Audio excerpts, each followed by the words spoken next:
Estamos aqui hoje no Museu Histórico e Geográfico de Campina Grande, aqui na Avenida Floriano Peixoto, esse local que tem tanta história e é um dos pontos mais antigos da nossa querida Rainha da Borborema. Hoje vamos mostrar muita coisa interessante aqui no Yurimix e você vai se aventurar e se aprofundar mais na história da nossa querida Campina Grande, na Avenida Floriano Peixoto, aqui no centro. Vamos lá!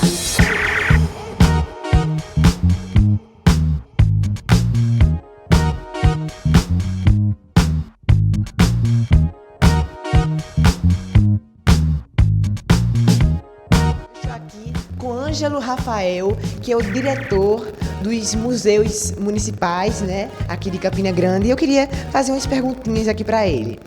Qual o fluxo de visitação aqui deste museu? Bem, o Museu Histórico, primeiro se diga que é o prédio mais antigo de Campina Grande, de 1814. Foi feito para ser a cadeia pública. E foi feito, e depois passou por várias outras utilidades, como Telégrafo Nacional, Correios, Universidade, Câmara, enfim. O fluxo hoje, depois dessa revitalização que a gente está dando, chega em torno de 400, 500 pessoas por mês. Por quê? Porque começou novamente o fluxo de escolas. Passaram-se vários anos com esse museu praticamente sem ter uma nova curadoria de exposição, sem ter um olhar de recuperação do acervo. Então tudo que você está vendo, que você vai filmar, eles foram restaurados, é uma curadoria nova e um novo olhar de museu. Então é em torno disso aí, mas se espera mais porque a gente acaba de praticamente partir para a segunda fase de revitalização. Que legal. E eu queria perguntar também, as pessoas que moram em Campina Grande costumam visitar aqui? Elas realmente possuem interesse de conhecer a história da cidade onde nasceu, onde mora? Você há de convir que a gente de Campina Grande, eu falo de Campina Grande, não tem, o brasileiro em si, não existe muito aquela cultura do museu de no sábado de manhã, domingo, levar as crianças, a família para conhecer e tudo mais. Só que essa realidade está mudando por conta do advento das comunicações mais instantâneas, da internet, que traz os museus do mundo inteiro para o celular da gente. Então a gente recebe realmente famílias inteiras. Sábado está aberto, esperamos receber, poder em breve abrir os domingos. E a surpresa é que quando as pessoas de Campina Grande chegam da cidade, dá de cara com um museu muito íntimo, muito intimista, muito que conta a história da cidade, num momento de uma forma diferente. Essa exposição é chamada Os Afetos da Rainha, que conta, uma metáfora entre a Vila Nova da Rainha, mas que rainha é essa? É Dona Maria I de Portugal. Então, se há uma comparação entre esses dois reinados, a de uma monarca verdadeira, Dona Maria I de Portugal, e a Rainha da Borborema.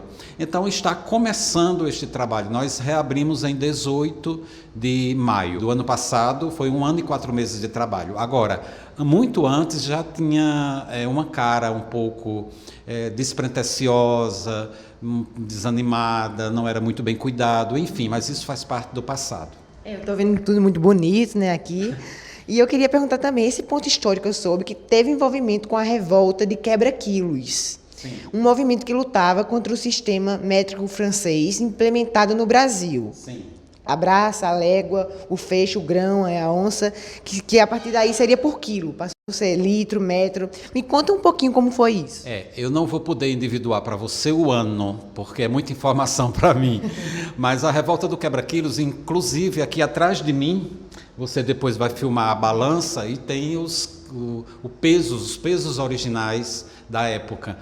Justamente houve esse decreto, esse imposto, né, que seria a medida do sistema decimal, do quilo. Por quê? Porque antes se vendia o litro, a cuia. Você chegar na feira e dizer, a partir de agora vai ser dessa forma, não quero. O lugar onde guardava todos os documentos oficiais da vila e da cidade, ele foi incendiado. Então houve muita perda.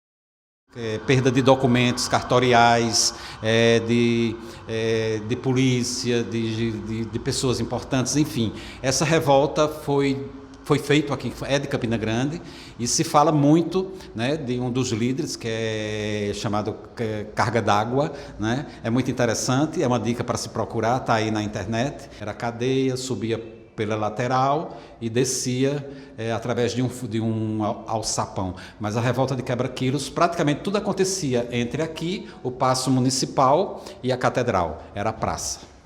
Muito obrigada pela sua participação. Isso, imagina. E eu queria só uma coisinha para falar aqui para vocês. É que aqui fica o museu, né? Aqui para quem quiser visitar, fica localizado na Avenida Floriano Peixoto, 825 Centro, né? Em frente à Catedral, que todo mundo conhece, não tem erro, não tem erro. E o horário de funcionamento, né? Nós funcionamos de terça a sexta-feira, das 8 da manhã até ao meio-dia, às 2 da tarde, às 14 horas. E os sábados, de 8 da manhã ao meio-dia. Tá? Na segunda-feira, todos os museus do mundo têm essa prerrogativa, fecha-se para manutenção. Então, sejam todos muito bem-vindos, vão ser acolhidos por guias e mediadores que sabem da história, e é muito interessante, principalmente, trazer as crianças e adolescentes. Muito obrigada, fiquei assim honrado de ter sua participação aqui no meu programa, de verdade. Muito obrigada.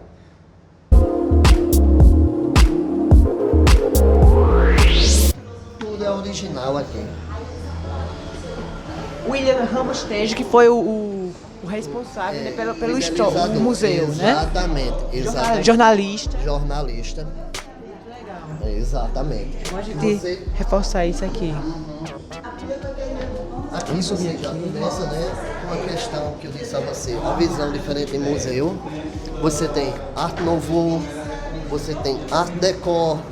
Então você tem essa questão.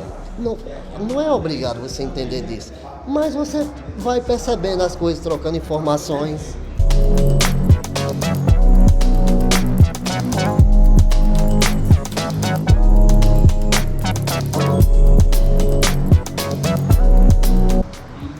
Daquele pequeno descampado para essa grande cidade de 450 mil, acho que até mais. Acho que até mais. Então, essa é a história que é contada através tanto das figuras, tanto dos quadros, a partir da gente também. E uma das responsáveis é Dona Maria I. O nome Vila Nova da Rainha vem em homenagem a ela, por causa dos 10 anos do seu reinado. Ela assume em 1777, com a morte do pai. Em 1787, Leandro Pendragon, eu acho que o nome é assim ou parecido, ele faz essa homenagem, que também queria subir a vila, né? Era uma freguesia, queria subir a vila. Então essa vila, ela sobe em 1790. Então, de 1790 até 1863, todos os documentos têm Vila Nova da Rainha. Então esse foi o viés pra gente. A questão da Vila da Rainha. Para as pessoas que Campina Grande não era conhecida como Campina Grande, era conhecida como Vila Nova da Rainha. Vila Nova da Rainha. Todos os documentos, até 1863, antes de virar cidade, era Vila Nova da Rainha. Inclusive, o nome da cidade chegou a ser cogitado como Vila Nova da Rainha. A primeira rua daqui é a Vila Nova da Rainha. Aí você descia com os bois por Riacho das Piabas, que hoje se transformou no açude velho. Então, você tem os vários ciclos, né? Você tem o ciclo do couro, você tem lá na frente o ciclo do açúcar, você tem o ciclo da mandioca. Então é isso. Quando você vê daquela região pequena que aproveitou a questão de movimento, se passava todo mundo aqui, começou a se desenvolver. E o apogeu foi no algodão, que a gente vai partir lá na frente. Vamos lá.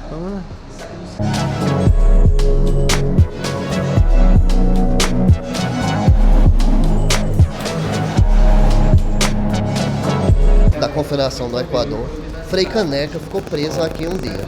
Ele foi preso no Ceará e ficou aqui um dia, depois foi para Recife e um mês depois ele foi fuzilado. Eu acho que até Informação aqui que eu anotei, né? Ó, segundo consta no site da prefeitura, eu coloquei aqui, né? Esse local serviu como prisão, local, sim. para Frei Caneca, religioso, que apoiou revoluções em defesa da independência do Brasil, não é isso? Exatamente, a Revolução. Ele tanto participou da Revolução de 1817, com a Revolução Pernambucana, como a Confederação do Equador de 1824. Em 24 ele foi pego e infelizmente foi morto. E agora o Brasil, né, completou 200 anos de independência. Né? Você tem em fotos aqui as mudanças da cidade. E o Vanderlei, que foi um visionário, né? Ele mudou os conceitos da cidade, abriu vias, foi o que derrubou a igreja lá. Para alguns é um monstro, para outros, né, a modernidade sempre vem, né? Infelizmente ele não soube cultuar entre o passado e o presente. Ele não soube essa linha tênue, é complicada. Então, aqui você tem a história do algodão, que foi o apogeu Que foi responsável, né, por praticamente por a cidade se tornar o que é hoje. Era chamado a Liverpool brasileira. Você tinha a Liverpool na Inglaterra, né, que é a industrialização foi na Inglaterra. Era a primeira do mundo, né? É, a primeira exportadora de algodão do mundo. E Campina Grande era a segunda. Sim, nessa época sim. Até meados da década de 30, o que acontece? A gente vendia exportava muito, mas um dos principais compradores da gente era São Paulo. São Paulo perdeu muito dinheiro com a queda da Bolsa de Valores de 1929. Então eles vendiam café, o café baixou de preço, infelizmente a gente não tinha a quem vender. E assim começa a derrocada do algodão, né? Depois tem a praga do bicudo, mas aproveitamos bem. Né? Com certeza, com certeza.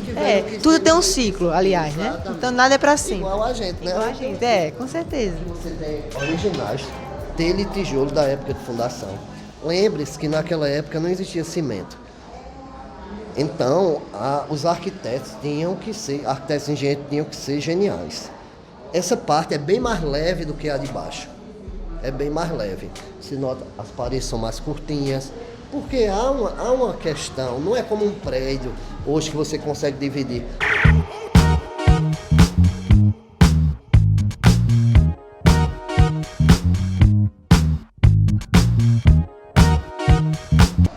A história em si, porque não é o museu, ele é do povo, ele não é dos intelectuais, entende? E é bom facilitar, né, para que as pessoas, porque nem todo mundo entende, né? É bom falar na língua do povo. Exatamente. E é feito para o povo, entende? Se ele se sentir acuado e pensarem que aquilo é para intelectual, eles nunca vão vir. Então há uma desmistificação nisso, entendeu? Da gente quebrar esse tabu, que é a parte mais difícil. Então você... Campina Grande, que a Embrapa, né, foi a responsável, porque não existia algodão colorido. Não existiu algodão colorido. O algodão colorido é um aperfeiçoamento genético que durou mais de 20 anos. Então, eles fazem por enxerto, pega aquele algodão que é pigmentado, para chegar a isso foi 20 anos. E assim, quando chegou, acho que o algodão já tinha caído, né, aqui em Campina Grande. Inclusive, Ângelo participou diretamente em Brasília sobre o algodão colorido. Se você quiser depois falar com isso sobre ele sabe. Aí foi a Embrapa de Campina Grande. Sim, foi a Embrapa Campina Grande. Quebra-quilos que a gente já falou, né, várias vezes. Eu falei no início, na entrevista. Possivelmente não vai encontrar alumínio, porque o alumínio todo era revertido para a guerra. A primeira guerra de 14 a 18. Então, nessa época, é muito, muito difícil achar alumínio. Isso aqui é o que mesmo? Isso é uma prensa de queijo. Prensa de queijo. Exato. Aqui é um tacho de cobre que cortavam, né? Que usavam para rapadura. Aqui é a representação do ciclo do açúcar, né? Que era dos engenhos de cana-de-açúcar, né? Exatamente. É um rádio, né? É tipo uma central telefônica, aliás. É como se fosse... Ah, é uma central telefônica. Uma central telefônica. Você, aqui é do Grande Hotel, ele ficava nos quartos, certo? Você tinha os telefones nos quartos. E aí você ia, tal quarto. Eu quero falar com pessoa do quarto 30, em vez de subir, porque como você chega lá, é muitas escadas, é bem alto mesmo. Então De 1940, né? Exatamente. 1940. E como era E assim, as pessoas tinham telefone, como era que era aqui em Campina Grande? Os telefones eram no quarto. Por exemplo, o telefone, aquele de 1910, certo? Mas geralmente era uma pessoa ficava atrás da linha, né? Tinha uma central telefônica, eu quero falar com um número de telefone tal. Essa pessoa passava a ligação. De certa forma, era um controle, né? Um controle.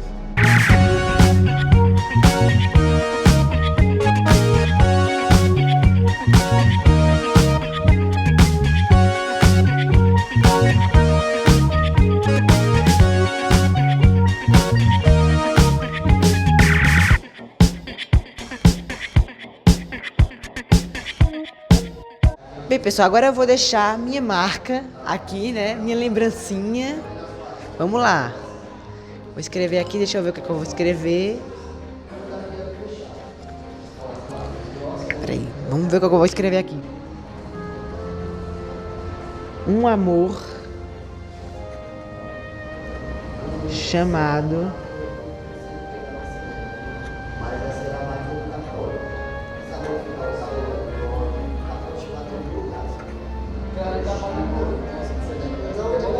Um amor chamado Campina Grande. Vou botar aqui Yuri Mix. Vou colocar aqui o Instagram da Rede A. @Rede IA TV. Minha assinatura.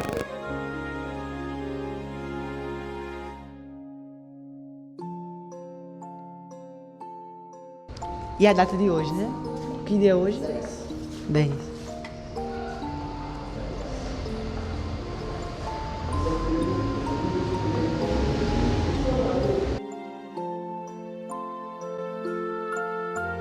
A data que eu estou gravando essa matéria e minha assinatura.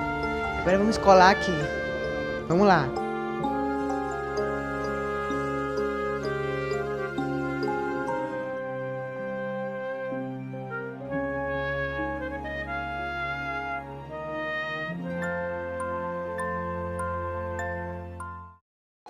Pessoal, aqui é um espaço que pode mudar, né? De acordo com o que vai chegando novas informações, novos objetos, vai sempre atualizando a história, mantendo viva a história de Campina Grande, acrescentando mais informações, e é isso. Manter a nossa história viva. Aqui pisando na história, eu realmente fico muito emocionado, porque aqui realmente é um dos pontos principais, né, de Campina Grande, que fica em frente à catedral, na principal avenida da nossa cidade, que é a Floriano Peixoto. Então esse lugar aqui tem muita história, gente, muita história mesmo. Realmente acho que de todos os lugares que a gente visitou, esse lugar aqui é importantíssimo, né? É um dos mais importantes, porque foi praticamente o início de tudo, né? O início de tornar Campina Grande o que é hoje. Eu sinceramente quero parabenizar todos os organizadores, todas as pessoas que estão fazendo, cada vez mais aperfeiçoando esse local. Assim, não importa de onde você está assistindo, de qual estado, de qual lugar, se você é de Campina Grande, se você é da Paraíba, se você é de outro estado, mas aqui é a história brasileira, é a história paraibana, é a história de Campina Grande, é a história de uma gente, de um povo que merece muito respeito por tudo que construiu aqui na nossa cidade, na nossa querida Rainha da Borborema. Espero, claro, que vocês tenham gostado.